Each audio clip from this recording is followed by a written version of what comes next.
Pronto. Vamos elevar o nosso pensamento ao alto e pedir a proteção dos nossos mentores, nossos amigos espirituais, que nos conduzem, que nos auxiliam, para que na noite de hoje possamos beber um pouco das leis divinas, entendê-la, refleti-la sobre as suas ações e sobre nós, pedindo a Jesus, nosso irmão, amigo, que nos favoreça com entendimento, compreensão, e todos que estiverem conosco em sintonia possam receber esses eflúvios benfazejos do Mestre, através dos seus emissários, para que nossas caixas mentais possam ser abertas para a luz que se faz a nossa presença. E assim, Mestre amado, nós pedimos a tua autorização para iniciarmos o estudo da noite de hoje. Então, vamos lá. Vamos retomar o nosso estudo. Deixa eu só me ligar aqui com esse... Pronto. Deixa eu colocar à disposição.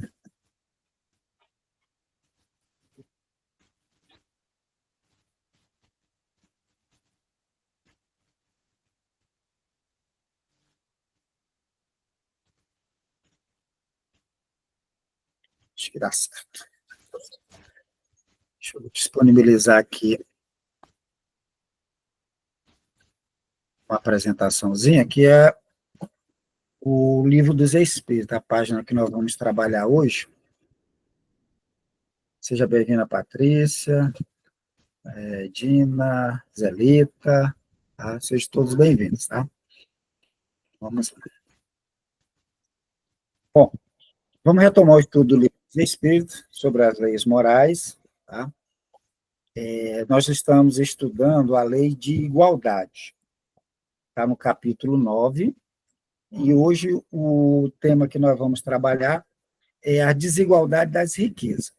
É provável que a gente não termine esse tópico hoje, porque acredito eu que traga bastante discussão, bastante luzes, né? A gente falar, ou tentar entender por que há desigualdade nas distribuições das riquezas no nosso planeta, né?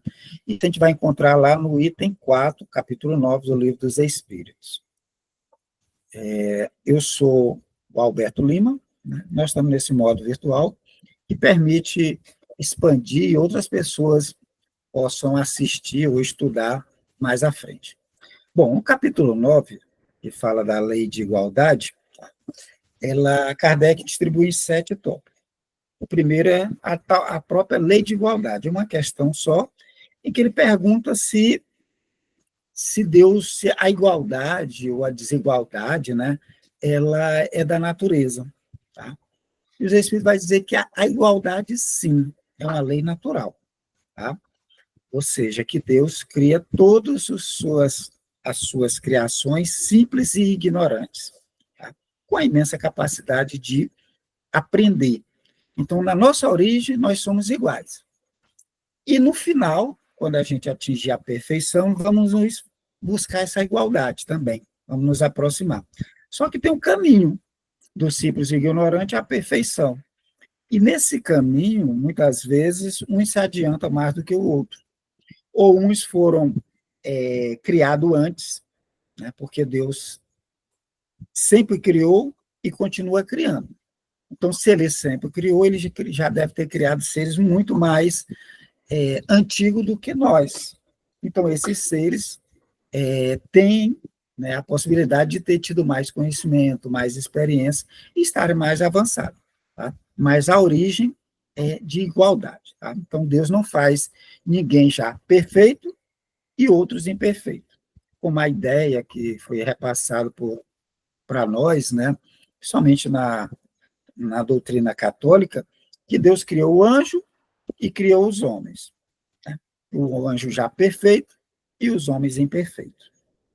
Então, essa ideia vai contra essa lei de igualdade.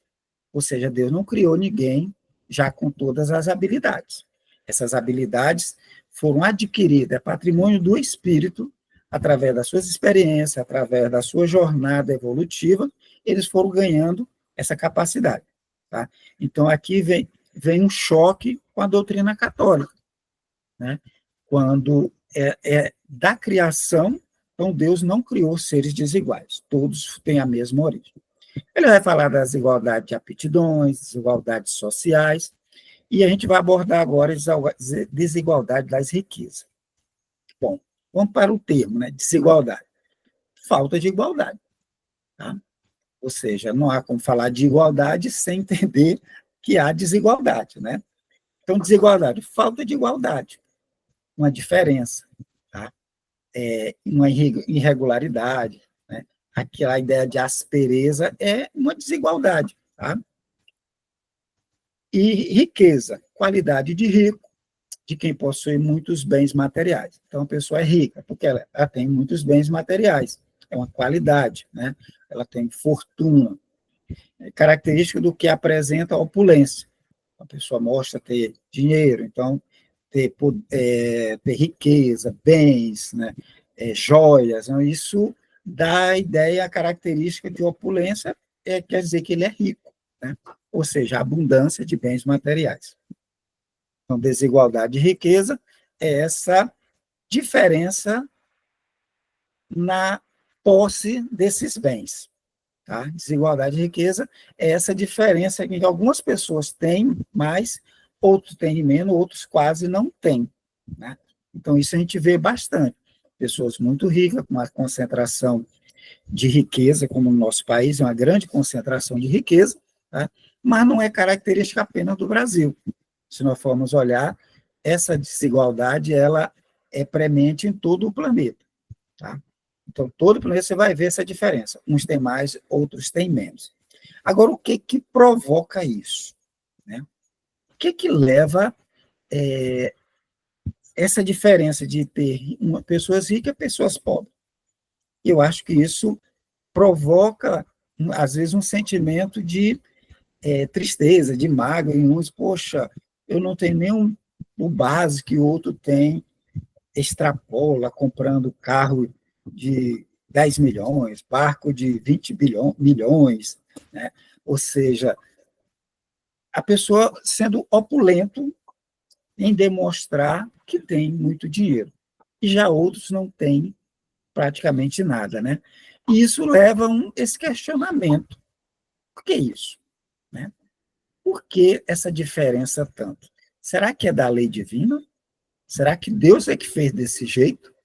Já que se olharmos a história das humanidades, né, todas elas têm essa diferença. Tem os que mandam, tem os que têm dinheiro, têm posse, e tem aqueles que trabalham, né, escravos, servos, atualmente os trabalhadores, né, que têm menos. Tá? Diante, né, a gente vai ver essa desigualdade. Uns com mais, uma grande concentração de bens materiais, de oportunidades na mão de uns, enquanto outros quase nada têm. Então, há esse desequilíbrio. Então, Kardec faz na questão 808, fazia a pergunta: a desigualdade das riquezas não se originará das faculdades, em virtude das quais uns dispõem de mais meios de adquirir bens do que outros? Então, Kardec vai e ele quer entender. Tá bom, qual é a causa disso? Será que essa diferença de uns ter mais e outros ter menos está diretamente ligada à capacidade de uns, né? Ele chama das faculdades, tem mais faculdades de ganhar, de desenvolver, de guardar, né? De fazer somar, de fazer multiplicar do que outros? Tá? Então, ele faz essa pergunta. Será que é essa a fonte da desigualdade?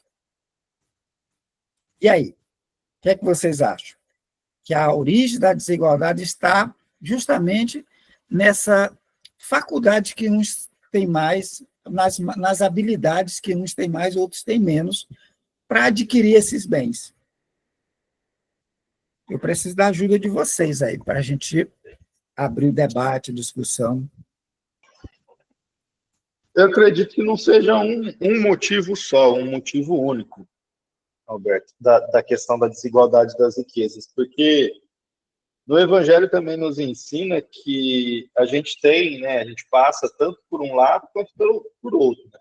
Tanto pelo lado de ter escassez de recurso, quanto pelo lado de ter bastante recurso para a gente aprender a lidar com essas duas situações aí. Então, esse pode ser um dos motivos. Mas também tem essa questão, também se destaca essa questão de que alguns têm essa capacidade de produzir mais, de gerar mais riqueza, de administrar melhor recursos.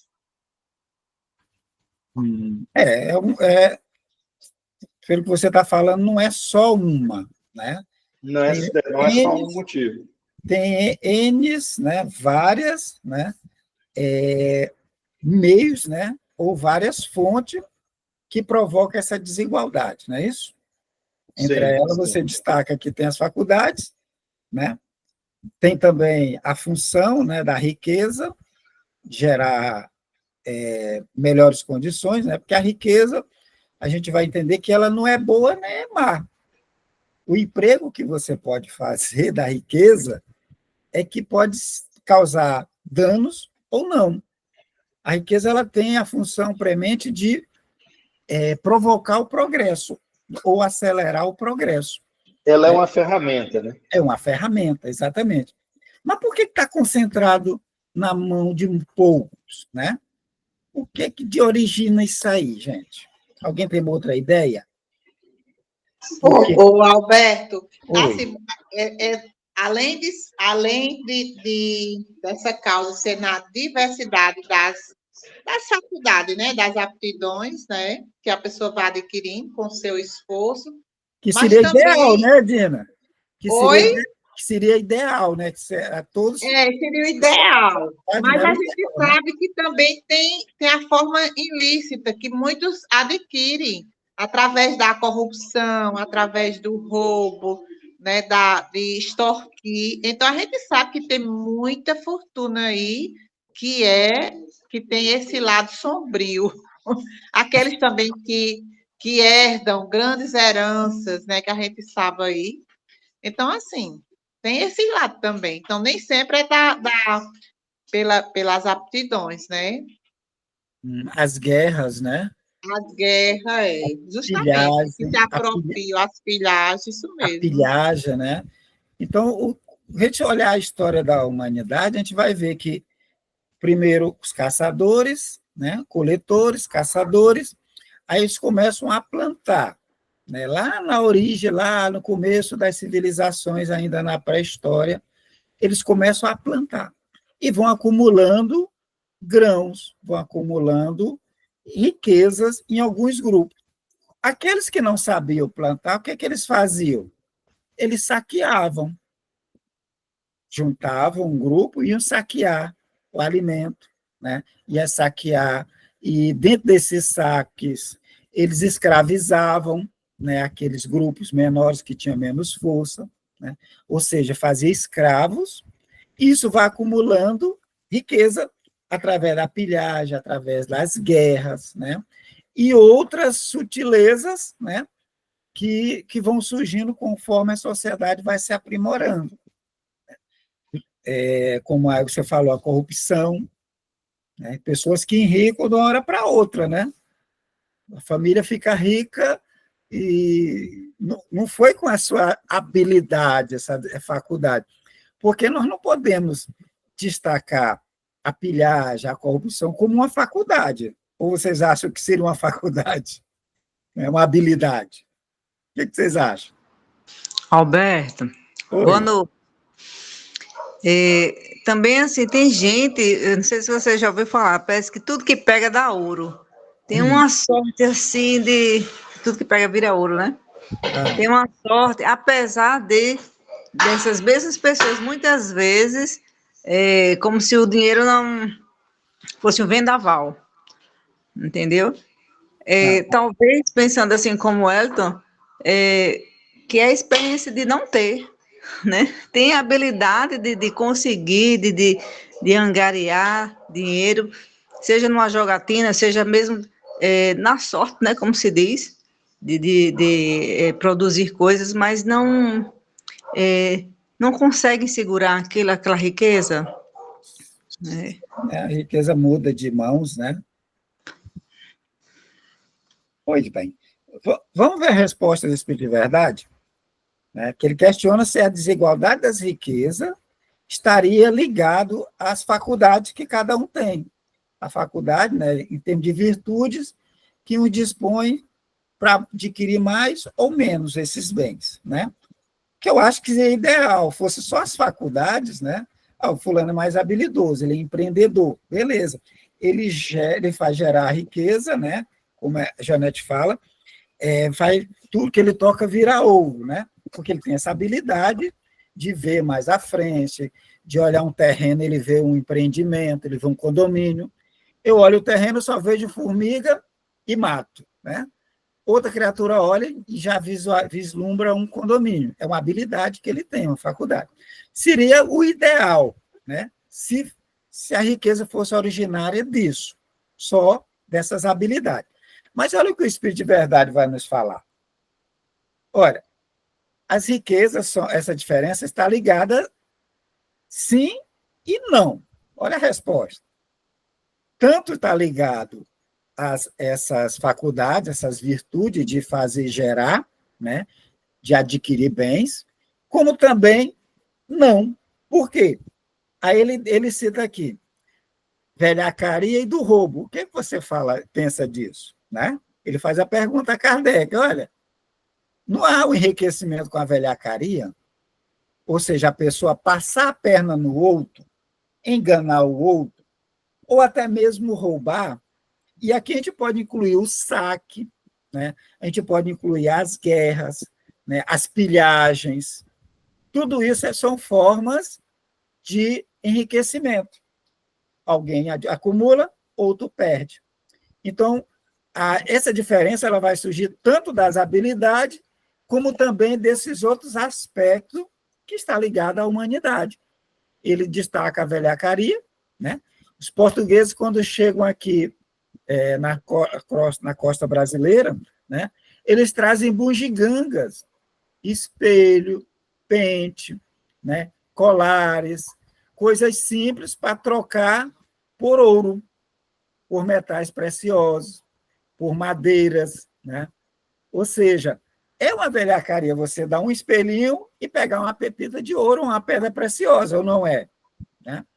Sem contar os golpes, né? Acaba vender algo que não é, ou alguém está lá na sua posse, o outro chega lá e faz a pilhagem, ó, some daqui, senão você vai morrer, deixa tudo. É pilhagem, né? Diversas outras formas com o uso da força. Então, a diferença de riqueza ela está ligada, além das faculdades, também essas artimanhas utilizadas pela humanidade para aquisição de bens, de valores. Né? Tranquilo? Então, vamos lá, algumas fontes. Pirataria, gente. Né? Então, é alguém, né, que, de forma independente, né, ilegal, que não tem o apoio de governo, as criaturas montam um grupo, né, tipo os bandos que aqui tinham de Lampião e outros de cangaceiro, né? Os piratas eram no mar. Os barcos vão passando, eles, num outro barco, atacavam, né, atiravam, matavam e tomavam as cargas. Né? E era pirataria nos mares. Mas a gente vai ver, né, grupos armados, facções, bandos assaltando, roubando em terra. Né? É uma forma de adquirir riqueza. Mas tinha uma outra forma de pirataria que era legal, né? Que era isso no século XVI, XVII, XVIII, tá? Em que ainda lá, derivado do Tratado de Tordesilhas, né? Em que Portugal e Espanha dividiram o continente que eles encontraram, entre aspas. Então, Espanha e Portugal dividiram tudo que tinha a leste, né? de Tordesilhas era da Espanha a oeste de Portugal. E os outros povos da Europa, né? Eles ficaram a ver navios com relação a isso. Então, o que eles fizeram? Eles atacavam os navios que vinham da Espanha e de Portugal para a Europa e saqueavam as cargas. Então, eram marinheiros autorizados por um governo que lhe concedia uma carta de curso, né? Principalmente em tempo de guerra. Então, olha, não tem um soldado, ele diz, olha, você tem dinheiro, você tem um navio? Pronto, eu te dou uma autorização para você saquear os navios que estão em guerra conosco. Quem fez muito isso? A Inglaterra. Então, a Inglaterra, ela saqueava os navios com os minérios que vinham da Espanha, né? De Portugal, nem tanto, porque eles conseguiram uma outra forma. As minas descobertas no Brasil, de ouro, né? De diamante, de esmeralda, Portugal levava para a Europa. O que a Inglaterra fez com o começo do mercantilismo? Ela fez um acordo com Portugal. Diz, olha, você tem um monopólio, você pode vender seu vinho para todos os ingleses. Toda a frota inglesa pode... Só você vai vender o vinho e o azeite. Em compensação, eu quero autorização para vender os meus produtos manufaturados em todas as suas colônias. Portugal aceitou. O produto manufaturado era mais caro. Então, de uma forma indireta, praticamente tudo que Portugal arrecadava nas colônias ia para os cofres ingleses, legalmente de Portugal. Mas já na Espanha foi diferente. Com a Espanha havia guerra, eles institulavam essa carta de curso, autorizavam os particulares a atacar os navios. E eles faziam isso. Eram piratas que pegavam as mercadorias e dividiam uma parte com o governo daquele país. Tá? Eram os corsários. E aqui, só para efeito, né, alguns vilões, os piratas caribenhos, Bartolomeu Português, o Barba Negra, Rock Brasiliano, William Kidd, Mary Red, Henry Morgan, foram personagens, né, da pirataria. Tá? Até mulheres eram piratas. Tá? Interessante aqui William Kidd, Henry Morgan. O Henry Morgan, né, ele era inglês, ele tomou Porto Belo, no Panamá, onde passava a prata vindo do Peru e da Bolívia pelos navios espanhóis. Né? Ele tomou o porto e todo navio que entrava ali ele saqueava. Ao invés de ser preso, ele foi anistiado e recebeu o título de vice-governador da Jamaica. Né? Morreu rico e proprietário de terra lá na Jamaica. Só para entender esse acúmulo de riqueza, essa diferenciação de riqueza, que nem sempre é derivada das habilidades de ter e de manter. Muitas das vezes vem de fontes ilícitas, derivada do crime, né, que fez com que essas riquezas fossem concentradas. Tranquilo? Kardec não fica satisfeito, gente, com a resposta. Aí ele diz, mas vem cá, e as riquezas herdadas? Essa não é fruto de paixões más? Né? Olha, eu não participei de nada da origem da fonte lá da minha família, mas como eu nasci naquela família, eu herdei uma grande fortuna. Eu não sei a origem, né? Se foi de fruto de uma paixão ou não. Né? Tem algum problema essa riqueza herdada? Né? E aí, gente? Tem problema? Quando eu herdo algo que às vezes é fruto de mais paixões? Não, vai depender do emprego que a pessoa der da riqueza. Né? A riqueza em si é neutra. Né? A origem não interessa, então.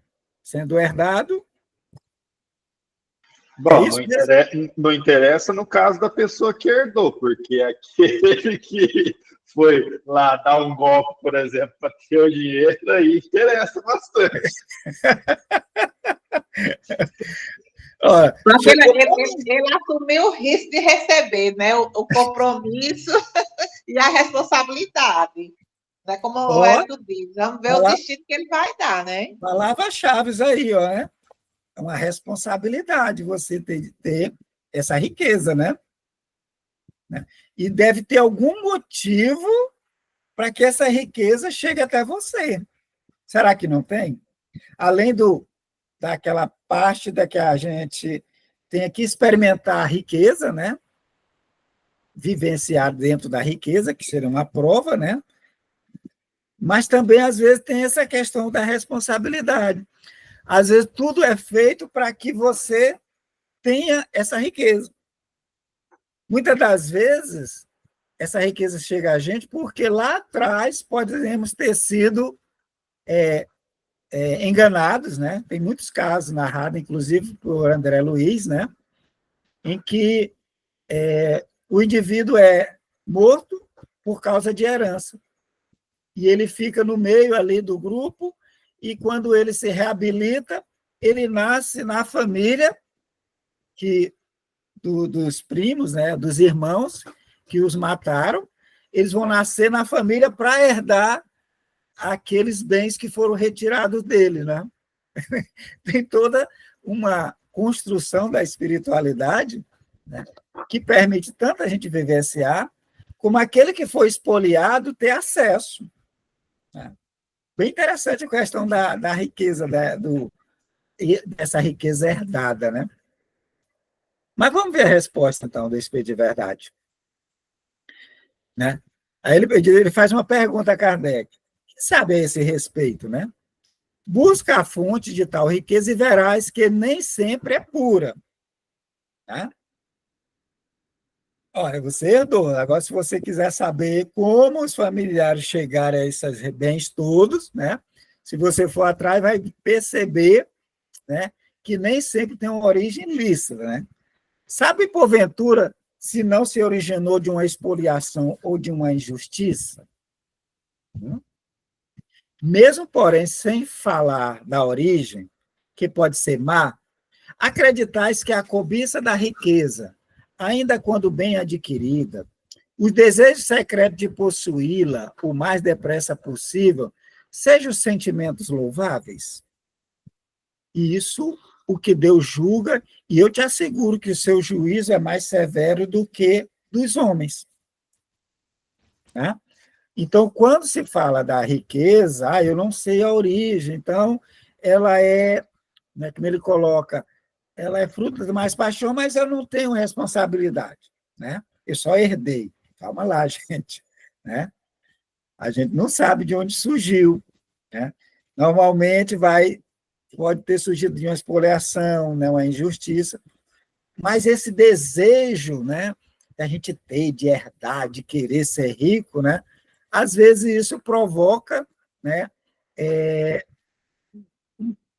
nos aflige bastante. Né?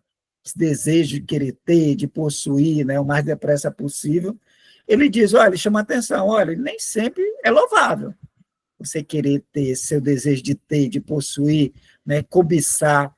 Tá? Então, a gente tem que ir com calma, devagar. Se chegou até nós, né, a gente vai ver mais na frente, tem uma colocação, se essa riqueza chegou até nós, tem a questão da responsabilidade. Né? Às vezes, aquele que foi expoliado está recebendo de volta, está tendo a oportunidade de usufruir, né, para ter as suas experiências. Tranquilo, gente? Vamos ficar só nessas duas perguntas, que é uma só, mas acho melhor a gente ficar só nelas. O que acha? Para dar tempo a gente trabalhar o outro. E aí? Alguém tem uma colocação?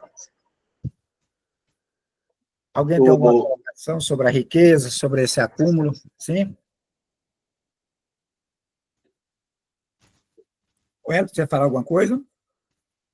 Não, eu ia falar que o nosso estudo do Mensageiros hoje vai entrar num capítulo aí que é bem complexo. Se quiser deixar só nessas duas perguntas aí, é bom que dá tempo de desenvolver lá.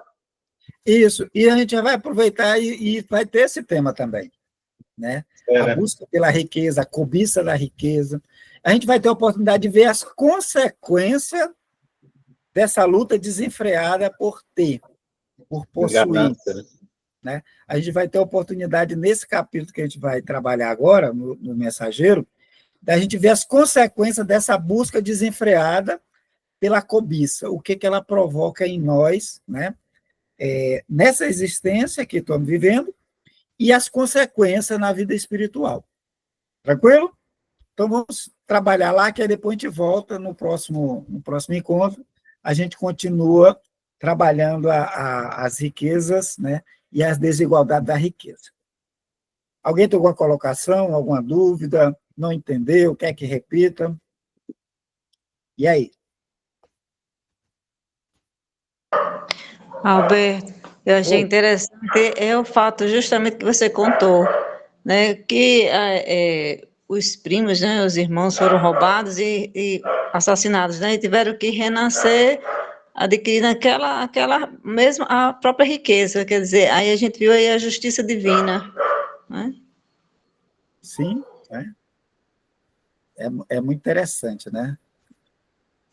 E a justiça ela vai se fazer, né? É porque muitas vezes a gente quer que a justiça ocorra de imediato, né? E é tudo no tempo de Deus. É tudo no tempo de Deus, gente. Então, vamos dizer aqui, vamos Espíritos Dementados, é o capítulo 21. Bom, só para ambientar quem está chegando agora, ou quem vai pegar esse estudo, né, em andamento, nós estamos trabalhando concomitante o Livro dos Espíritos, nós estamos trabalhando a coleção de André Luiz, psicografia de Francisco Cândido Xavier. Já tivemos a oportunidade de estudar, né, e comentar o livro O Nosso Lar. Agora nós estamos no segundo livro da série de André Luiz, que é o livro Os Mensageiros. Nesse livro conta a história de uma semana apenas, que André Luiz se candidatou a um curso, né, tipo um curso superior, né, uma faculdade lá no mundo espiritual, só que esse curso é experienciando, não é teoria, é direto na prática. E André Luiz, junto com mais um colega, Vicente, que do mesmo curso e mais um instrutor, vieram de Nosso Lar para a Crosta, para onde nós estamos, só que vieram, primeiramente volitando, depois eles vieram caminhando. Nesse ato de caminhar, eles passaram por um que eles chamam de um ponto de apoio. É um castelo medieval, com toda a estrutura, com torre de vigia, com seteira, com canhões, com paliçada, com fosso, com rio, com água, com tudo. Tudo que tem num castelo medieval ativo é descrito por André Luiz, que tem nesse. No meio do umbral. Tá? É um ponto de apoio de uma colônia, Campo da Paz, que é o nome da colônia, que também é sediada dentro do umbral. Então, nesse castelo, ele tem todas as condições de defesa. Tá? Ele se defende muito bem, mas a bandeira lá é de paz. Então, André Luiz descreve, no capítulo anterior, todos os aspectos de defesa. Tá? Mas a bandeira é de paz. Ou seja, eles estão lá, têm as condições de defesa, mas eles não estão para fazer guerra. Os espíritos que estão ao redor são perigosos? São. Mas eles não estão lá para matar ninguém, para atirar ninguém. Mas se houver um ataque, eles têm como se defender. Tá? E por quê? A gente vai entender o porquê dessa defesa tão elaborada, com os canhões, né, que produzem tiros elétricos, não bala de metal, mas são projéteis elétricos, né, que têm a capacidade de causar impressão de morte. O espírito, no mundo espiritual, com seu perispírito, levando um tiro daqueles projetos, eles podem ter a sensação de morte. Ou seja, o corpo atingido, seu corpo perispiritual, que tem os mesmos caracteres do nosso, eles podem entrar em falência e eles terem a sensação que morreram. Tá? Pois bem, a gente vai entender agora por que tem todas essas defesas. Porque lá, nesse campo da paz, é um local que são levados espíritos para tratamento. ele conta que tinha 400 espíritos que vieram da Europa e foram colocados lá. Na época, esse relato está ocorrendo a Segunda Guerra Mundial. Então, os espíritos que desencarnavam na Europa, a espiritualidade resolveram tirar metade desses espíritos e trazer para as Américas, ou para outros locais. E o Brasil recebeu, nessa região, Campo da Paz recebeu 400 espíritos europeus. Estavam lá em tratamento. Fora isso, tem os espíritos que são recolhidos, que estão em condições de receber tratamento, que estão dormindo, apagados. Eles são recolhidos e levados para tratamento. E hoje a gente vai ver um pouquinho do trabalho que ocorre nesse posto de controle. André e Vicente e o instrutor queriam prosseguir viagem, mas ia haver uma tempestade magnética, e então o gestor daquele local convenceu, né, Aniceto a pernoitar lá e auxiliar nos trabalhos que eles desenvolvem lá. Tá? Então, agora a gente vai começar o capítulo 21, que tem o título Espíritos Dementados. Será que Fátima está por aí? Fátima? A Fátima avisou no grupo agora que acabou de cair a conexão dela lá. Eu acho que ela não voltou para... Tá, não voltou, né? Pois bem. Então, enquanto Fátima não chegar, vocês me avisam que aí eu passo para ela. Eu vou fazendo a leitura, tá? Então, ele começa assim: inúmeros servidores acompanhavam-nos ao serviço. Então, no capítulo anterior, André Luiz descreve que eles saíram de dentro da parte fortificada dos muros do castelo, onde é a casa do governador, né, daquele castelo, né, que tem escadaria, tem mármore, tem obra de arte, muito bem constituído lá dentro, né? Eles saem do castelo e vão para as imediações, que é também cercada por paliçada, tá? E fica ao redor do castelo. Estão saíram de dentro do castelo e estão para uma região que fica ao entorno do castelo. Depois, ou seja, tem o fosso, tem as paredes do castelo. Sai do castelo, passa o fosso, que é um lago, que tem água, e então começa essa região. Então, eles saíram de lá de dentro do castelo com inúmeros servidores, movimentavam carregadores sem conta, conduziam grandes botijas de água, caldeirões de sopa, vasos de substância medicamentosa em galeotas diversas. Ou seja, eles saíram colocados em barcos, tá? Galeotas são umas embarcações pequenas. Eles colocaram nessas embarcações água, caldeirão de sopa e medicamentos. Atravessaram, e essas embarcações foram andando, cercando esse castelo, levando esse material. Tá? Mais alguns passos, e notei que centenas de entidades se reuniam em vastos albergues. Então, quando eles saem andando, levando esse material, eles encontram albergues, ou seja, locais abrigados, em que tinha centenas, tá? Note aí, centenas de entidades que estavam albergadas lá. O que é um albergue? São galpões, que tem cama, que tem banheiro, né? Que tem local para fazer refeições, estão albergados lá. Essas entidades, ele fala as centenas, então não era só 100, era mais, tá?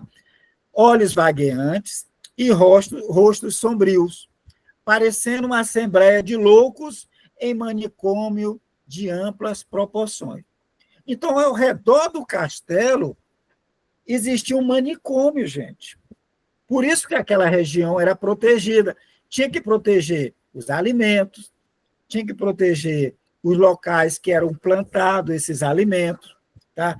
O local que era produzido os medicamentos, mas também os albergados que estavam lá. Por isso que aquele castelo, no meio daquela região sombria, era dotada de meios de defesa.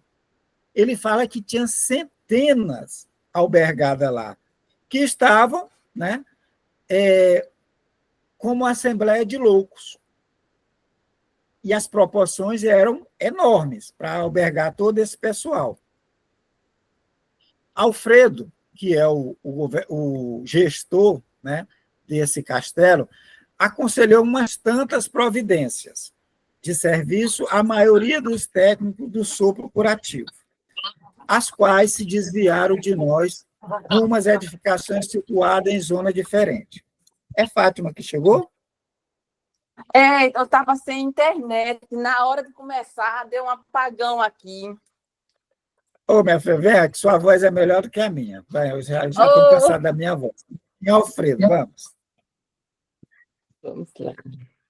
Você já deu início, né, Alberto? Estamos aqui em Alfredo. Aconselhou umas tantas providências de serviço à maioria dos técnicos do sopro curativo. Então, teve um capítulo chamado de sopro curativo. Sopro curativo é um tipo de passe, né, magnético, que é dado pela boca. A pessoa é treinada, ela tem alguns pré-requisitos na alimentação, no controle mental, para que ele sopre, né, o fluido magnético, o fluido vital que sai dele, para algumas criaturas doentes e que tem um efeito muito grande. Então, ele levou alguns técnicos lá para esse local onde estavam esses albergados às feições de loucos, né?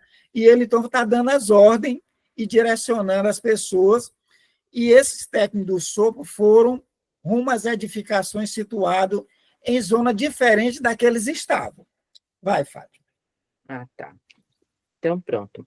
Alfredo aconselhou umas tantas providências de serviço à maioria dos técnicos do sopro curativo, os quais se desviaram de nós rumo às edificações situadas em zonas diferentes.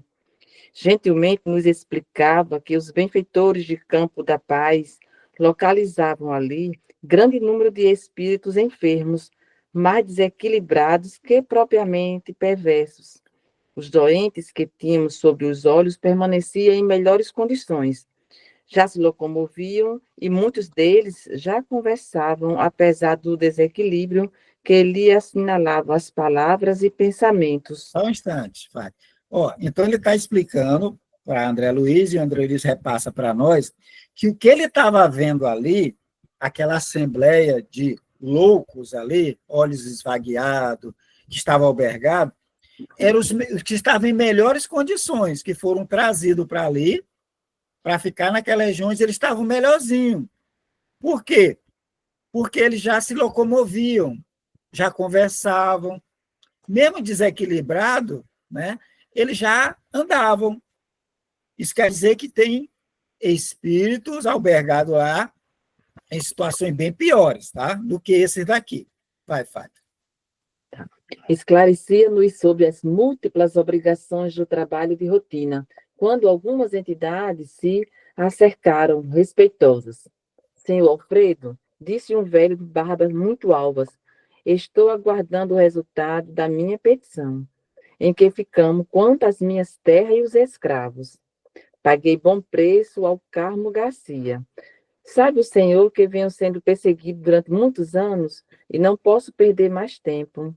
Quando volto para casa, creio esteja o senhor ciente da necessidade de eu voltar ao seio dos meus.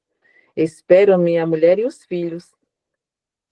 Como o excelente médico da alma, Alfredo prestou a maior atenção e respondeu, como se estivesse tratando com uma pessoa de bom senso.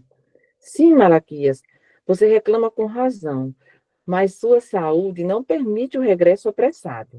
Você sabe que sua esposa, Dona Sinhá, pediu fosse você aqui tratado convenientemente. Creio que ela deva estar muito tranquila a seu respeito. Suas ideias, porém, meu amigo, não estão ainda bem coordenadas. Temos algumas coisas mais a fazer. Por que se preocupar tanto assim com as terras e os escravos? Primeiramente, a saúde. Malaquias, não esqueça a saúde. O velho sorriu, como o doente apoiado na firmeza e no otimismo do médico. Reconheço que as suas observações são justas, mas meus filhos não se movem sem mim. São preguiçosos e necessitam da minha presença. Mas doutrinando sutilmente o pobre velhinho, o administrador objetou. Entretanto, donde vieram os filhos para os seus braços paternos? Não vieram das mãos de Deus? Sim, sim, afirmava o ancião, trêmulo e satisfeito.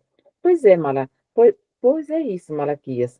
Chega um instante na vida em que precisamos devolver a Deus o que a ele pertence. Além do mais, seus filhos são também responsáveis, e se forem ociosos, responderão pelos males que criaram em torno de si mesmo. Por agora, é indispensável que você se refaça, aclare as ideias e sossegue o coração. O velho sorriu, confortado, mas antes que pudesse falar de novo, um cavaleiro, denotando nobre aprumo, adiantou-se exclamando. Só um instante. Então, vamos lá para o Malaquias, tá? Malaquias. Então, Malaquias estava albergado lá com aqueles, né, naquele manicômio, em torno do castelo, tá? Eles já eram velhos, né, de barbas muito alvas, né, e que foi até Alfredo, né? E disse, Alfredo, e minha petição? Eu pedi, eu requeri, fiz o requerimento, né? E minhas terras e os escravos, né? Ele tinha pedido a Alfredo, né, que fosse devolvida as terras e os escravos. Gente, essa aqui é o quê? 1900, nosso lar 1939, isso aqui deve ser 1940, 41. O livro é de 44, essa narrativa, mas era provavelmente nessa fase. Abolição dos escravos, 1888. Então, 40 com 80, 15, mais de 50, né? No mínimo, mais de 50 anos. Já não havia mais escravidão no Brasil. Mais de 50 anos. No mínimo, tá? Não havia mais escravidão no Brasil. O espírito já tinha morrido quando tinha escravidão. Quando tinha escravidão. Ele estava no umbral, ainda ligado, desejoso das terras, né, e dos escravos. Ele queria de volta as terras e os escravos. Tá? Então, ele disse, olha, eu quero minhas terras e os escravos. E aí, como é que vai ser? Né? Aí ele diz, olha, sabe o Senhor que eu venho sendo perseguido durante muitos anos. Então, depois do desencarne dele, ele foi perseguido. Provavelmente pelas mesmas criaturas que ele escravizou. Lembrando que os nossos donos de escravo no Brasil, as histórias não eram de muitas benesses, né? Era pelourinho, né? Era chicoteamento, era morte, né? O escravo não tinha direitos nenhum, tá? Então, aqueles que eram mortos como escravo, normalmente as histórias que eles, quando não são espíritos esclarecidos, eles ficam ali para escravizar. Então, o Malaquias diz que foi perseguido por muitos anos. E ele quer voltar para casa, ele quer saber quando ele volta para casa. Né? E aí, além das terras dos escravos, ele queria a mulher e os filhos. Ele quer a mulher e os filhos com ele, né? Estão esperando ele. Alfredo, né? Ele não entra direto, ele não diz, não existe mais escravo. Veja a técnica de Alfredo, né? Ele usa uma técnica para abordar. Ele não nega, diz, meu amigo, você está enganado, não tem mais escravidão, não. Né? Ele, como excelente médico, né? Ele escutou, né? Tratou como se a pessoa tivesse normal, tivesse bem, né? E ele diz, olha, você reclama com razão, mas você tem que cuidar da sua saúde primeiro. Você está aqui por causa da sua saúde. Foi a sua esposa, a dona Sinhá, né, que pediu para que você fosse tratada aqui. Né? E aí ele chama atenção, mas suas ideias não estão boas, por isso que você não é liberado, por isso que não está sendo autorizada a sua petição. Então, ele ganha tempo, ao mesmo tempo ele conforta, né? É toda uma técnica do espírito mais elevado com relação ao espírito que está passando por esse problema. Então, ele não foi direto no assunto, tá? Ele foi lá, calmamente, ele está, aos poucos, esclarecendo aquela entidade, né? Da sua deficiência, das suas dificuldades mentais, né? Ele fala, suas ideias não estão bem coordenadas, né?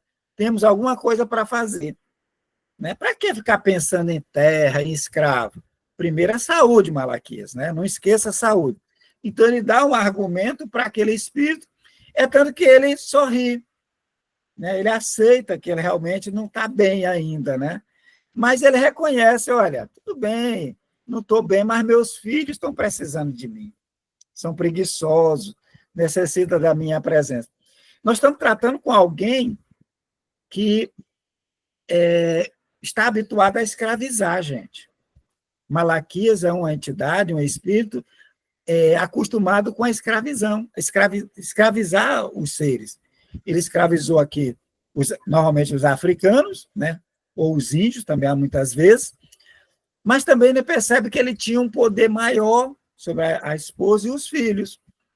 Então, provavelmente, era o mesmo tratamento autoritário que ele usava com os filhos.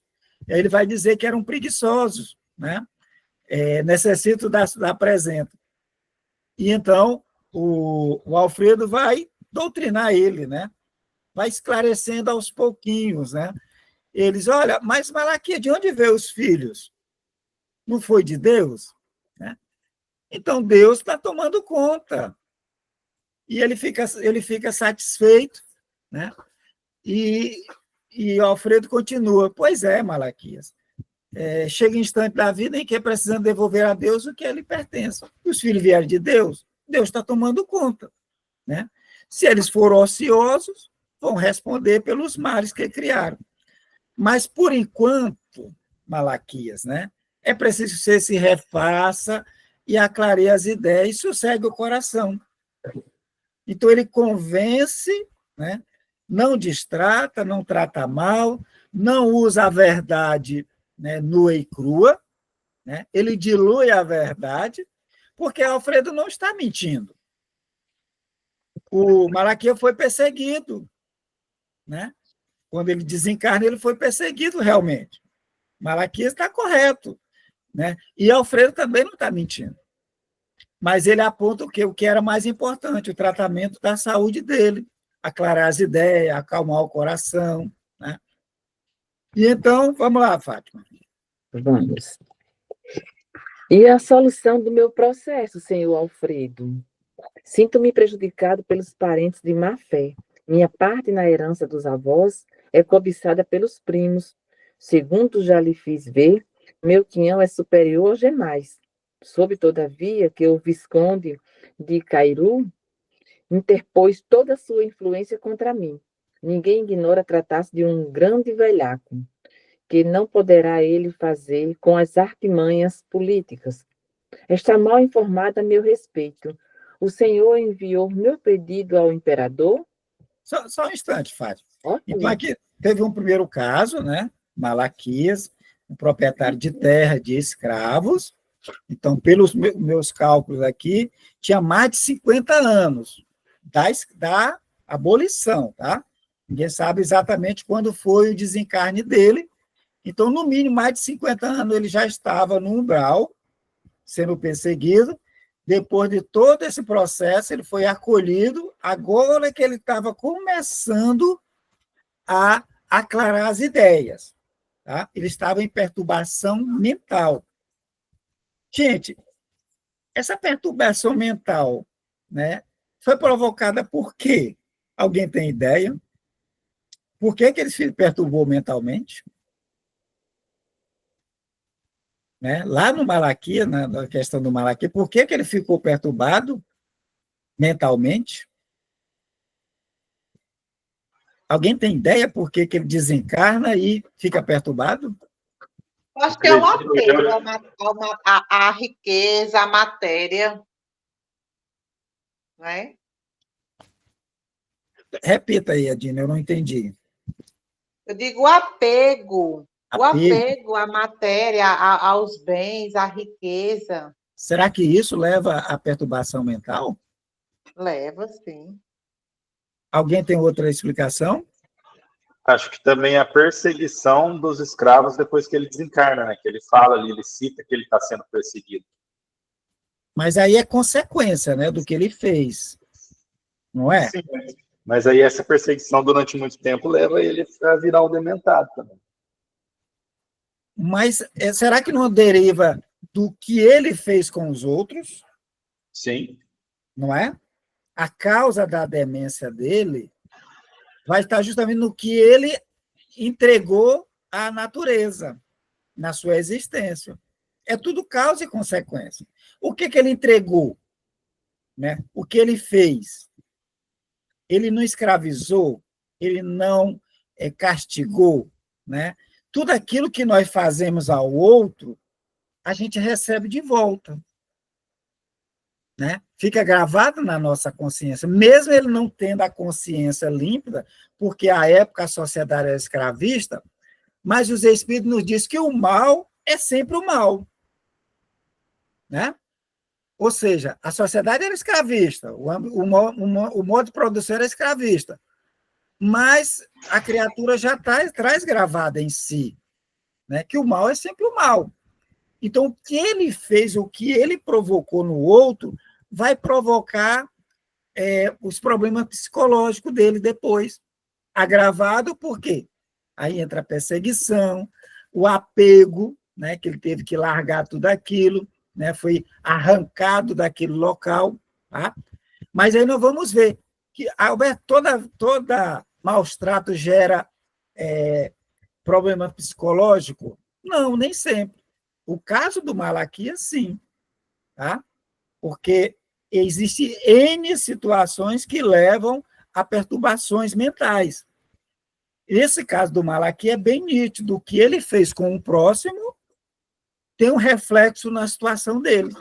Então, ele desequilibrou-se devido aos... Você diz até que a consciência culpada, né? Exatamente, né? No íntimo, ele não sabe o que aconteceu, né? Ele nem sabe que desencarnou, gente. O Malaquias não sabe que desencarnou. Vocês perceberam isso? Ele está querendo a terra e os escravos. Ele não sabe. Mais de 50 anos depois, ele não sabe que está desencarnado. Tá?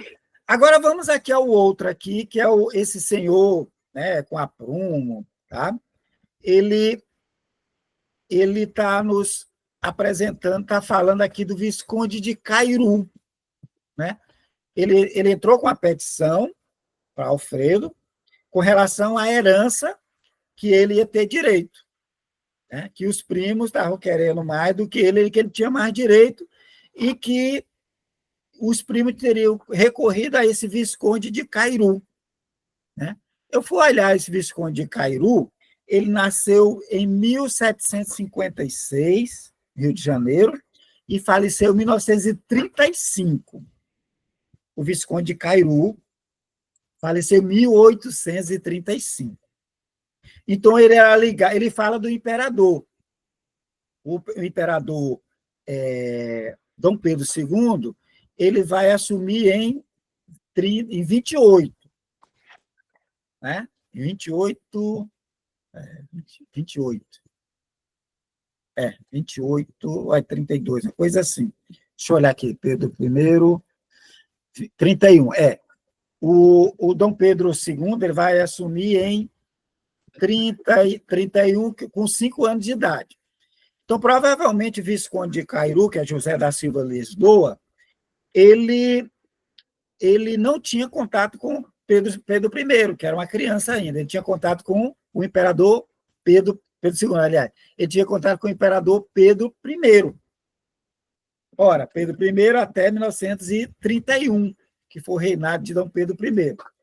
Supondo que isso tivesse acontecido em 31, tá? 1831, para 1944, 44, gente, é mais de 110 anos. mais de 110 anos. Tá? Mais de 110 anos que essa criatura está no umbral e não sabe que desencarnou. Ele está falando de um visconde que morreu mais de 110 anos atrás. Que esse visconde estava usando a influência contra ele no caso da herança. E ele, então, vai pedir ao imperador que interfeira. Ele requer que Alfredo mande o pedido para o imperador. Gente, 110 anos no umbral, não sabe que desencarnou. Em perturbação mental. Por que aconteceu isso? Né? Por que ele se perturbou? Vamos ver. Porque aqui André Luiz está apresentando as consequências. Olha, Malaquias está perturbado. Não sabe que desencarnou. O que ele provocou, como foi a vida dele. Né? Esse senhor aqui também está mais tempo do que o Malaquias. Pelo a referência ao Visconde de Cairu, ele está mais tempo que Malaquias. Tá? Muito mais tempo. Ele fala do primeiro imperador, primeiro império ainda. Vai, Fátima. Tá. Já expedi a mensagem, esclareceu Alfredo com carinho fraternal. O imperador certamente levará em conta a solicitação. Entretanto, a demora é muito grande, falou o cavaleiro impaciente, como se estivesse diante de um subordinado vulgar. Mas, meu caro Aristarco, respondeu o administrador, muito calmo, acredito que você está sendo experimentado para conhecer a grandeza da herança divina, que valem os patrimônios terrestres ante os patrimônios imperecíveis. Não pense no que tem perdido, medite nos bens sublimes que poderá alcançar diante da vida eterna. Esqueça os primos ambiciosos e o visconde que não o compreendeu. Terão eles de deixar quanto possui no campo transitório, a fim de prestar contas à divindade. Nunca pensou nisto? Aristarco pareceu perder por momentos a inquietação. Sorriu francamente e respondeu: é verdade, os tratantes morrerão. Só um instante, Fátima. Então, Ok. olha só, o cara chegou para o Alfredo, que é o gestor lá do campo, daquele posto de apoio, né, que é ligado à colônia Campo da Paz, né? O nome dele ele dá aqui que é Aristarco, né? E fez uma solicitação que mandasse o pedido dele para o imperador. Alfredo usa, né, toda uma técnica. Ele não vai de encontro àquela criatura, ele trata como se fosse uma pessoa comum, uma pessoa que não tem desequilíbrio algum. Né? Está mentindo? Não, ele está ganhando tempo. Né? Ora, já mandamos a solicitação. Porque se ele dissesse que não mandou, qual era a situação? Era de rebeldia mais. Então, ele trata como se fosse uma petição normal. Né? E ele está posudo ainda, né? Mas está demorando muito. Né? Ou seja, ele trata o Alfredo como se fosse um subordinado, um mero mensageiro. Né? Ou seja, demonstra que era uma pessoa muito pedante, muito orgulhosa, uma pessoa que se considerava muito acima dos outros. E é quando começa o tratamento aqui também. Né? Alfredo, então, ele usa toda uma técnica para chamar a atenção dele. Né? Olha, acredito que você está sendo experimentado para conhecer a grandeza da herança divina, que vale os patrimônios terrestres ante os patrimônios imperecíveis. Não pense no que ter perdido, né? Medite nos bens sublimes que poderá alcançar diante da vida eterna. Esqueça os primos ambiciosos, o visconde, e eles vão ter que deixar tudo isso na terra. Aí ele chama a atenção. E aí então ele sorri, né? Ah, é verdade, né? Eles vão morrer, né? Os tratantes vão morrer. Ele não sabe que morreu também, gente. Mais de 100 anos, ele não se deu conta que ele desencarnou. Ele está em perturbação esse tempo todo no mundo espiritual e não sabe, não existe mais visconde, não existe mais imperador, né? Estava na República, na Primeira República, final da Primeira República, né? Já estava entrando ali para Getúlio Vargas, né? Ou seja, toda uma situação diferente e a criatura ainda se achava como se tivesse encarnado ainda. Vai, Fátima. Uma senhora, mostrando-se aflita, pôs-se à nossa frente e interpelou a altiva. Senhor Alfredo, peço-lhe não me retém aqui. Meu marido é nosso próprio adversário. Prometeu perseguir as filhas tão logo me ausentasse de casa. Aqui permanecendo, estou certa de que ele nos dissipará os bens, desmoralizar-nos o nome. Por favor, autorize o meu regresso. O coração me diz que as filhinhas estão desesperadas. Convenço-me cada vez mais de que a minha moléstia teve origem nesse estado de coisas. Já sei, minha irmã, respondeu o nosso amigo com a mesma solicitude. No entanto, que adiantaria regressar tão fortemente atormentada? Não será melhor curar-se, tranquilizar o espírito para ajudar as filhinhas com eficiência? Mas nem sequer sei onde estou, reclamou a pobre senhora, torcendo as mãos. Creio me tenham trazido ao fim do mundo para tratamento de uma simples perda de sentidos. Todavia, ninguém a maltrata, disse o interlocutor, bondosamente, e seu caso não é tão simples como parece. Tenha calma. Os laços consanguíneos são edificantes, mas acima deles vibra a família universal. Há criaturas supondo fartos muito mais pesados que o seu. Aprenda quanto esteja em suas possibilidades a desfazer de aquisições passageiras para ganhar os eternos bens. A infeliz não sorriu como os outros, fechando-se em sombria catadura. Afastou-se pesadamente, olhos fulgurantes de cólera, como se a mente estivesse cravada muito longe, incapaz de qualquer compreensão. Só um instante, Fátima. Então, o terceiro caso é apresentado. Malaquias, proprietário de terra de escravo, né? Aquele outro senhor que é Aristarco, né? Que estava em querela sobre a herança, né? E agora uma senhora que toda bonzinha, com o rosto de meigo, né? Pedindo para ser liberada, né? Pedindo para ser liberada dali, porque ela estava, nem sabia por que ela estava ali, né? Naquela perturbação, ela não sabia onde estava, ela queria voltar para onde estavam as filhas, porque ela tinha uma querela com o marido. Ela achava que o marido ia dissipar, vender as coisas, colocar o nome da família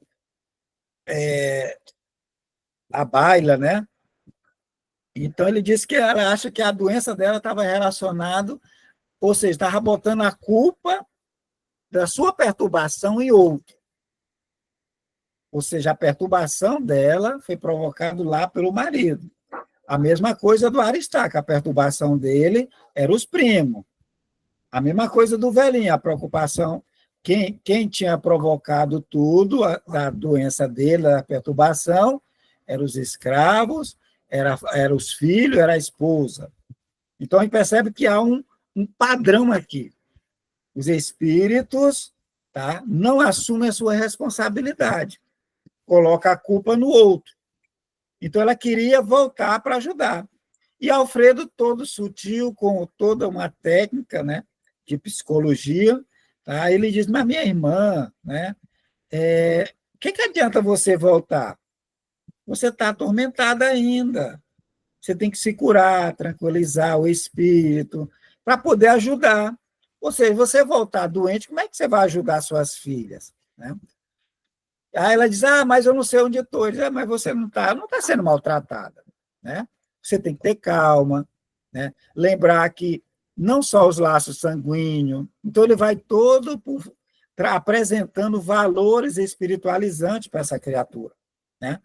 E olha ao seu lado, tem gente sofrendo mais do que você. Aprenda, né? Só que nos outros dois casos, ele convence. Os dois saem, aceitam a sugestão. Essa aqui não, né? A infeliz não sorriu como os outros, fechou-se, afastou e os olhos fulgurantes de cólera, tá? Ela não tem a compreensão, ela quer porque quer sair dali. Os outros aceitaram que estava doente. Essa aqui, mesmo sabendo que está doente, não aceita. Ela quer porque quer voltar. Vai, Fátima. Adiantaram-se outros enfermos, mas o administrador falou em voz alta: não posso atender a todos no momento. Depois de amanhã serão recebidos para explicações. E voltando-se para nós, esclareceu a sorrir. No círculo carnal seriam todos absolutamente normais. No entanto, aqui são verdadeiros loucos. São desencarnados que, por muito tempo, se agarraram aos problemas inferiores, reclamam providências, sem falar no ensejo de iluminação que menosprezaram. Acusam os outros sem relacionarem os próprios erros. Procurei ouvi-los para lhe dar uma ideia do nosso trabalho no setor do que se desequilibram mentalmente por excesso de centralização em propósitos inferiores. Não é crime interessar-se alguém pelas atividades rurais, pela recepção de uma herança, pelo bem-estar da família, mas, no fundo, o velhinho que reclama terra e escravos nunca pensou senão em tirania no campo. O cavalheiro que aguarda a herança deseja lesar os primos. E a senhora, que se revelou tão interessada pelo ambiente doméstico, desencarnou quando pretendia envenenar o marido, às ocultas. Conheço-lhe os processos, um a um. Acordaram de longo sono na inconsciência e julgam-se ainda encarnados, supondo igualmente que pode dissimular as pretensões criminosas. Eu estava assombrado. Expressando minha profunda admiração, perguntei: esses doentes demoram-se aqui? Como alcançar o posto? Só um instante, Fábio. Ok. Tá. Então, vamos voltar aqui na explicação de Alfredo, né? Então, ele disse, olha, eu atendi esses três aqui só para dar uma noção para André e Vicente, né? Aniceto já sabia, mas André e Vicente era a primeira vez que eles estavam ali, né? Então, só para dar uma noção para que vocês entendessem qual é o trabalho que se faz ali, tá? Aí, e os outros ele não ia atender. Aí ele esclarece que se fosse aqui na Terra, né? Se fosse aqui na Terra, esses três, eles seriam normais. Tá? Se tivesse aqui conosco, seria normal. Um proprietário de terra, né? Alguém querelando por riqueza, a outra querendo cuidar da família. Isso seria normal. Tá?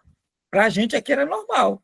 Por quê? Porque a gente não ia ler o pensamento da criatura que ela queria escravizar, que ela mantém escravo. Né? A gente não lê o pensamento do outro, que ele quer mais, que ele quer roubar o outro. A gente não lê o pensamento da senhora que queria matar o esposo. Tá? Então, para cá, é normal. E tem muita gente desse jeito. Tá? Muita gente desse jeito. Tá? Agora, desencarnado por muito tempo, né? Agora, no plano espiritual, são verdadeiros loucos. Lá, eles eram loucos. Tinha acabado de acordar, não sabia onde estavam, mas estava com a ideia fixa. Então, lá estava sendo tratado. Se tivesse encarnado, era normal. Mas lá, não. Ele nem sabe que está desencarnado. Né? Então, ele vai dizer, são desencarnados que por muito tempo se agarraram aos problemas inferiores. Que problemas são esses? Posse, poder e riqueza. Né? Então, são os problemas inferiores. Olha, não tem problema você querer uma casa, um carro, ou batalhar pela herança que você tem direito, né? Terreno, fazenda, né? Cuidar da família. Isso não tem problema. Tá? Isso é da natureza e é interessante, mas a gente não pode extrapolar limites que essas criaturas extrapolaram, né? Então, ele vai dizer, se agarraram tanto a esses problemas inferiores que o cara com mais de 110 anos, no desencarnado, ainda está preocupado com a herança. O outro, mais de 50 anos, desencarnado, estava atrás dos escravos. Então, reclamam providência, né? Sem falar do ensejo de iluminação que menosprezaram. Então, tiveram a vida toda pela luta pelo dinheiro, pelo poder, pela posse, né? Em posse tanto material como posse de outras criaturas, e perderam a oportunidade. Então, o que é que eles fazem? Acusam os outros. Ele não relaciona os erros, que foi ele que errou em escravizar. Ele não relaciona o erro, que foi ele que está errando em querer o que não é dele, que é dos primos. E daquela criatura, ele não está colocando o erro no marido. Mas ela queria matar o marido. Tá? Então, coloca os erros nos outros. Muito parecido com o que a gente tem hoje, né? A gente está com o nosso problema, quem está provocando esse problema? É fulano de tal. A gente bota a culpa no outro. Se não fosse o fulano de tal, se não fosse o meu chefe, minha vida era melhor. Se não fosse a minha esposa, minha vida era melhor. Colocando problemas nos outros. Esquecendo que muitas vezes a gente é que provoca a discussão com nossos gestos, nossas atitudes. Então, o Alfredo vai dizer que procurou ouvi-lo para dar uma ideia do trabalho que eles fazem lá, né? No setor dos que se desequilibram mentalmente por excesso de centralização em propósitos inferiores. Gente, a gente não encarna para ganhar dinheiro, acumular dinheiro. Esse não é o propósito. Acumular bens é propósito inferior. Viver só para acumular bens, só para ter poder, só para esbanjar, é propósito inferior. Nosso encarne é para crescimento, né? Ajuste, reajuste, aprendizado.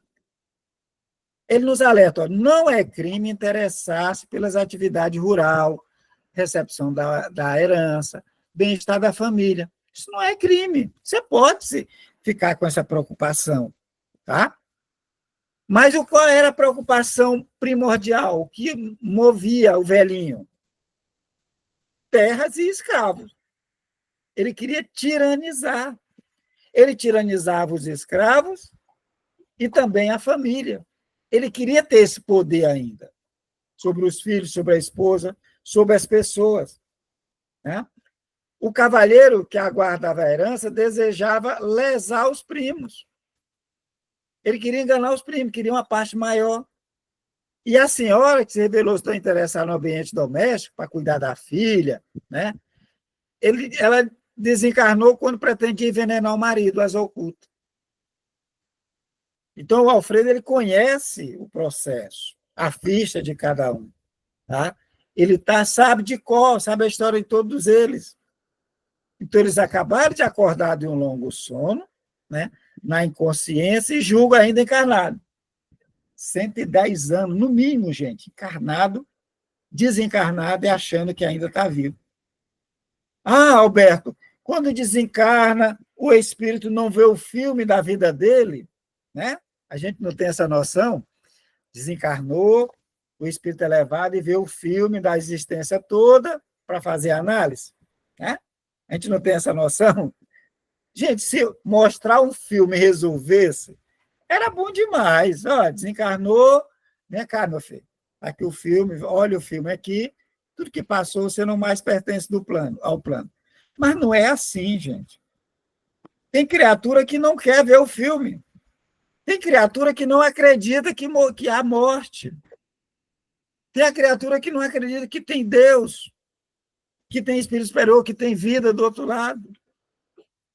Então, se fosse assim, era muito fácil, só chamar ele e botar aí para assistir um podcast, assistir nosso estudo aqui, não é, Wellington?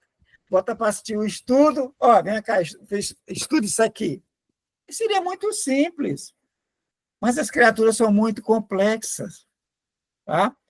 Então, tem um querer, tem a aceitação. Essa senhora não aceita que está nem doente. Os outros dois já começaram a aceitar os argumentos que precisa se curar, se tratar, mas ela não. Ela continua renitente. Como vai convencer uma criatura dessa, que ela já desencarnou? Né? Como se convence? Então, eles estão lá como se pudesse simular ou dissimular as pretensões criminosas. Então, eles estão ali achando que o Alfredo não sabe o que eles queriam fazer, quais são suas verdadeiras intenções. Então, para os espíritos superiores, eles sabem. Encarnado, a gente não sabe, a gente não lê a mente, mas o espírito sabe. Não tem como enganar o Alfredo, ou o espírito do nível de Alfredo, como Aniceto, não tem como. Ele lê, vê o que está passando. Vai, Fátima.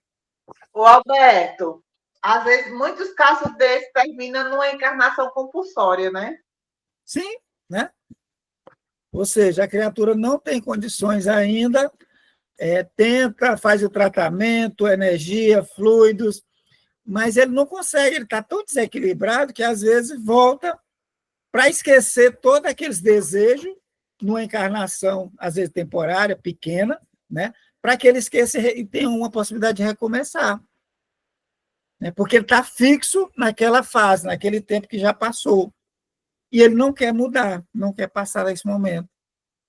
Às vezes a espiritualidade vê como único medicamento uma internação na carne. Por quê? Quando a gente reencarna, apaga-se temporariamente a memória. Ele, quando desencarnar, eu já vou ter acesso à memória? Não. Não é de imediato. Assim que eu desencarnar, eu vou lembrar quem eu fui em outras existências? Não. Demora. André Luiz já está o quê? 2, quase 3 anos já em nosso lar. Ele ainda não lembra das existências anteriores. Equilibrado, um espírito já trabalhando, ele não lembra ainda do que foi nas existências anteriores. Então, esse momento do encarnar, o espírito apaga a memória, então ele tem a oportunidade de recomeçar, tira aquelas ideias fixas. Só que ele vem com perturbações mentais, vem com deficiência. E é o que está ocorrendo na Terra. Segundo o dado das Nações Unidas, desses 8 bilhões que temos encarnados, nos números deles, diz que cerca de 1 bilhão tem problemas mentais. Dos 8 bilhões que estão encarnados, cerca de 1 bilhão de encarnados tem problemas mentais. Tá? Remédio, medicamento, a reencarnação, e muitas vezes a reencarnação compulsória, né, Dina? Para que a criatura tenha oportunidade de recomeço. Ok? Alguma colocação, gente? Não entendeu? Fátima. Oi. Concluindo. Gentil como sempre, Alfredo respondeu. Foram recolhidos em pior estado. Já estiveram em pesado sono durante muito tempo e vão readquirindo a memória gradativamente, até que possam ser encaminhados aos institutos magnéticos de Campo da Paz, a fim de receberem maiores auxílios e necessários esclarecimentos. Top, né?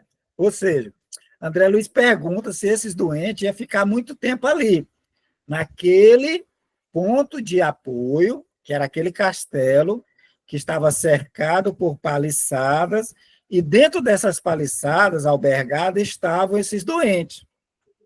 Diz, olha, esses albergues, ele vai dizer que era mais de 2 quilômetros de construções, gente, em torno do castelo, para albergar essa quantidade de espíritos. Tá?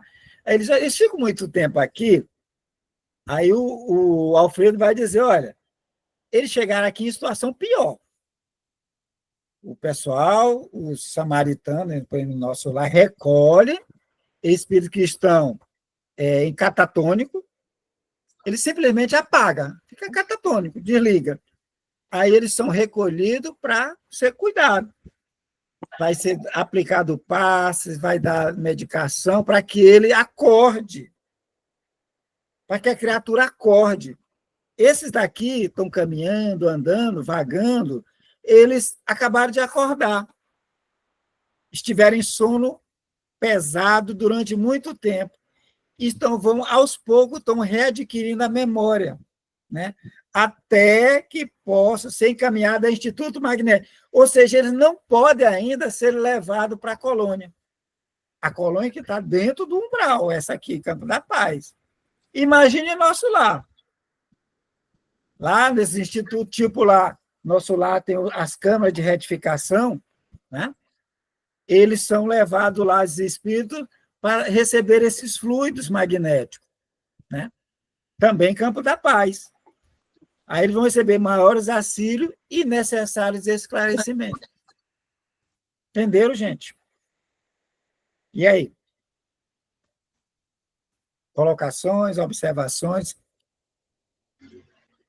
Uma coisa que eu achei interessante aí, Alberto, é a chamada de atenção na questão da autorresponsabilidade. Todos eles têm alguém para culpar. Exatamente, né? E é o que a gente faz aqui, né?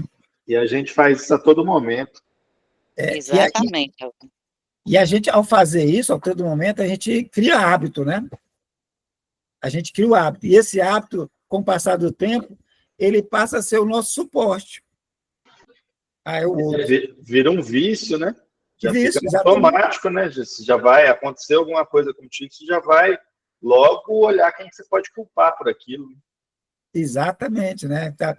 É caçar um culpado, é o que a gente faz.